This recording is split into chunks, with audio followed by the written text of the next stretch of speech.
The Los Angeles Chargers, first playoff game Saturday afternoon, visiting the Houston Texans. This game has been bouncing around three, 2.5, three, 2.5. I did bet it at 2.5. I bet the Chargers. It's at three at Bet365. There's one or two books where you can get 2.5. We like the Chargers on Sunday night. Um, Nothing has changed my mind. 36 hours of research since the game's locked on Sunday night, digging in yesterday.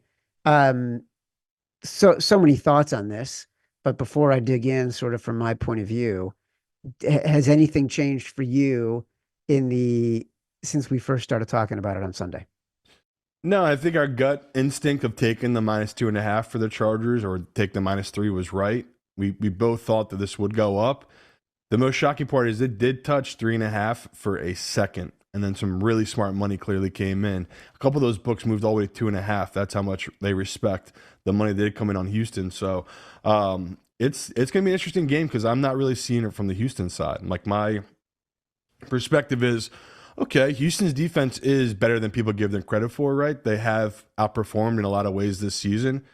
But we've seen like Herbert and this team against good defenses have played really well. Like anytime they faced a good defense, they play sound football, and especially Herbert. I mean, obviously it's nonstop us giving him flowers, but he deserves it this season. Like the him being smarter with the ball was the key to the success of this team this season. And I don't know if he only had 4 turnovers or 5 interceptions, whatever it was.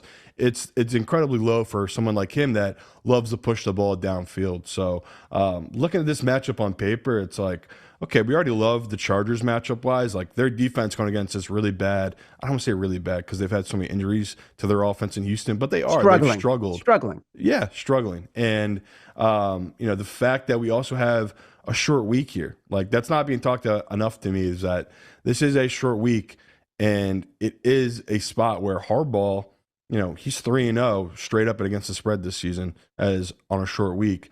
On the flip side, we've seen Houston, they've struggled on short weeks, right? They've not been the same team on short weeks with less preparation. And the only hesitation for me is that this will be the Chargers' third straight road game. Like, that's not a great spot. They are a road favorite in this spot, which Third historically is not straight as a road favorite.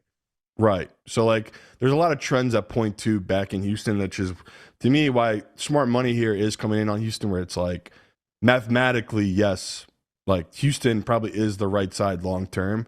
But me and Chad always talk about there is that 30%. That's what we're betting on here. We're betting the other side of that, where it's like, this to me is the right spot, the right side, and this is the perfect team matchup wise against this team in Houston. Like I just think that they could have caught some other teams and maybe you could see a way for Houston to win or cover. I'm just not finding one here, Chad. So like it's shocking how much I am supporting you here because this does feel insanely chalky to me, like very, very public. But to me, the number is right. The value is on the number. And I just think this should be 3.5. We're getting 3 -2.5. I'll take that value every time. Smart money may be coming on Houston, but this is the executive decision, my friend. In the playoffs, we get a clean slate. It's partially the exec decision because um, a lot of the other numbers have moved just much more aggressively from when we first started talking about these. So I still like the 2.5, 3 for the Chargers. Um, but everything you said, I can back up with even more detail and more data. We have avoided betting the Texans, right? Like CJ has not played well. He has not played well because of constant injuries to his receiving core. The offensive line has truly been terrible. They cannot get off the line of scrimmage and win one-on-one matchups right now. Defenses have played him differently this year. The last 8 games of the year, they ranked 28th in EPA per play. You know who that's behind? Chicago Bears, Indianapolis Colts, Las Vegas Raiders, and Tennessee Titans. Meanwhile, why have we loved the Chargers? You just mentioned it. They do not turn the ball over, only 9 all season, second fewest behind Buffalo. And I'm going to keep saying it. I feel like this year, and we're going to do like a big sort of study over the offseason on the impact of getting the ball to 30 and then being able to be within field goal range within a play or two, how that impacts coaching decisions, clock management, fourth down decisions, when you are deciding to go for the extra 4 points if you're on the other side of the field and you know you have a field goal in your pocket. The Chargers just don't make egregiously bad coaching decisions. And that's been an imperative this year when it comes to clock management, when it comes to going forward on fourth down. So you and I are aligned. I like the coaching matchup. Not saying I don't like D'Amico Ryans, but I just love Harbaugh.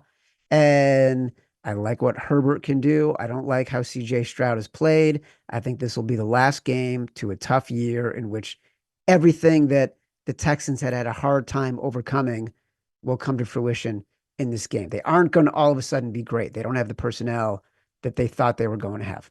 And the base of the basics is that when you're going through all these playoff games, you really have to believe in the quarterback, right? When you're playing these numbers, because that's what it all comes down to, and it's the legacy play of, we both remember obviously what happened last time Herbert was in the playoffs. That was an historical meltdown, but when you go back and you think about it, it's like if he had the right coaching, that just wouldn't have happened against that Jaguars team his first time around the playoffs. So I'm not taking too much away from it. I am taking away from it that he came out in the playoffs his first time around. He lit it up offensively, and he was moving the ball downfield. So I think Herbert is ready for this moment. And I mean, it's all setting up, Chad. If they steal this game here and they do go to play Kansas City, we've seen how tough they play Kansas City here. Can they be the kryptonite? So it is lined up perfectly. And as someone that has money invested in the Chiefs, yes, it would be very nice for me if Houston would win this game, because that would be an absolute layup for this Chiefs team. So yeah, it's lined up for this Chargers team to make a run with Harbaugh. My takeaway from that Jaguars Chargers playoff game, Dougie P can bring you back and win you some money. Because we were on the Jags in that game. I don't know if Yeah, you remember it. oh, I Like remember. that was a stressful game right there. I think No, it was because we were in New immediately. York, we were watching with everyone, and I was like, we were at a party with all of our coworkers, and I was like, I got to get out of here at halftime. I just Yeah. couldn't do it anymore, and yeah, that was a legendary comeback. If you're interested in tailing my executive decision on the Chargers, here's what you should do.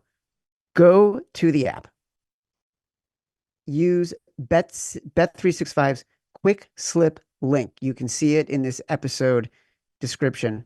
You're just going to click on it. It's going to take you right to the bet that you want. It's going to open up a slip. You can just put in how much you want to bet. You're on the Chargers. I used quick slip this morning when I was baking a bet on this next game. It is one click from your mobile device. The Chargers bet slip will just pop up in your Bet365 app. You'll be ready to bet. It is automagical.